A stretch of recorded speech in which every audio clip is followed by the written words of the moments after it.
You finally got what you wanted. The thing you chased for months. And then, nothing. Silence where excitement used to live. You start wondering if something is wrong with you. It isn't. Think about the last time you really wanted something. A relationship, a creative project, a new city, a goal. You thought about it constantly. You made plans at 2 a.m. You felt alive in a way that's hard to explain. And then you got it. Or it stopped being difficult. Or it just settled. And almost instantly, a quiet restlessness moved in. You started noticing the flaws you couldn't see before. You started glancing at other possibilities. You started feeling vaguely bored in a situation that used to feel like everything. So you did what you always do. You chased something new. And the cycle began again. This isn't laziness. It isn't commitment issues. It isn't immaturity. It's a pattern that psychologists have spent decades trying to understand. And once you see it clearly, it stops feeling like a flaw. It starts feeling like a feature of the human brain that nobody warned you about. Here is something worth sitting with. The brain was never designed to enjoy arrival. It was designed to survive the journey. For most of human history, stability was rare. Uncertainty was normal. The mind that stayed hungry, that kept scanning, kept moving, kept seeking, was the mind that stayed alive. You are not broken for losing interest in what's stable. You are running very old software. Software that was written long before comfort was even possible.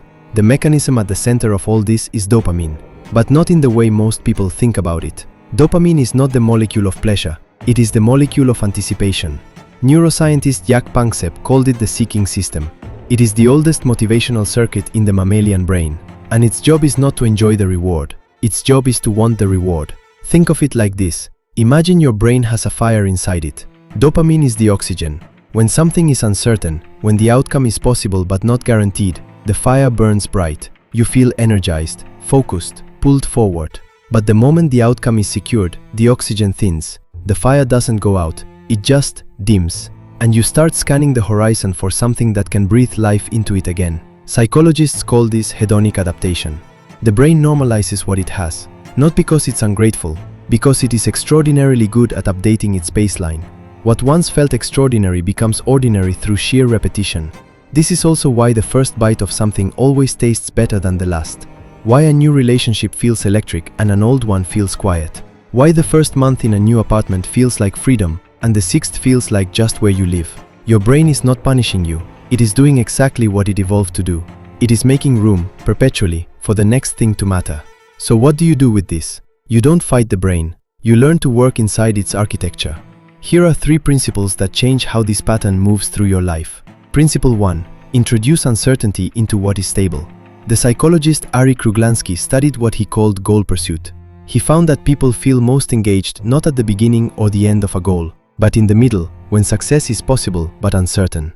If something in your life has gone flat, the instinct is to leave.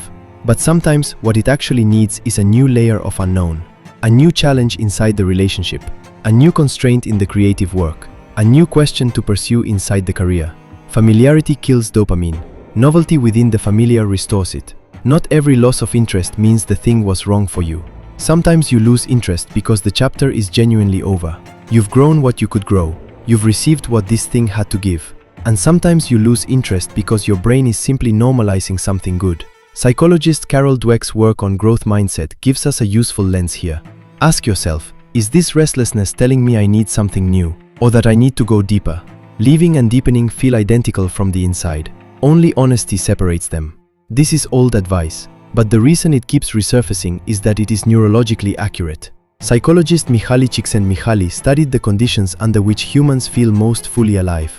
He called this state flow, and the defining feature of flow is that the reward disappears, not because nothing matters, but because the doing becomes the reward. People in flow are not seeking dopamine from an outcome. They are in continuous low-grade anticipation. The next note, the next sentence, the next move. The uncertainty is built into every moment. This is why craft, when practiced seriously, never fully goes flat. The goal is not to eliminate,